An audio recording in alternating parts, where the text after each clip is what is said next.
as the focus begins to turn to the cardinals who will elect the next leader of the church. NBC's Ann Thompson's here with us again in Rome for that. Ann, good morning to you. Good morning, Savannah. You know, they come from all over the world, 115 cardinals from 48 nations. And once that conclave starts, they are shut off from the outside world until they choose a new pope. They take an oath of secrecy, sequestered behind the walls of Vatican City, and they don't emerge until there's a new pope. All cardinals stay in a Vatican City residence called St. Martha's House. George, take me inside the conclave. You're dealing with 117 princes of the church. So I imagine that has to create some unusual scenarios. And most of them haven't lived in a dormitory for a long time.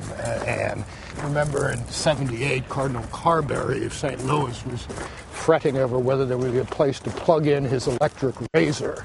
Somebody else was worried about whether he could bring chocolate bars into the conclave. The cardinals will be entirely disconnected from the rest of the world. No TV, no phones, no internet, no exceptions. Tradition dictates a bus with blacked-out windows takes the cardinals to the Sistine Chapel for their daily votes. On the first day, they may vote once in the afternoon. After that, it's 2 votes in the morning and 2 in the afternoon. All paper ballots handwritten by each cardinal and burned after each vote. Campaigning for the job is considered bad form.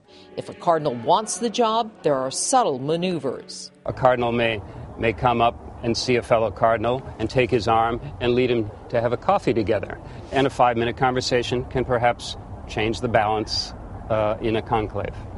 Pope Benedict was stunned when he was elected after 3 votes, says Britain's Cardinal Cormac Murphy O'Connor.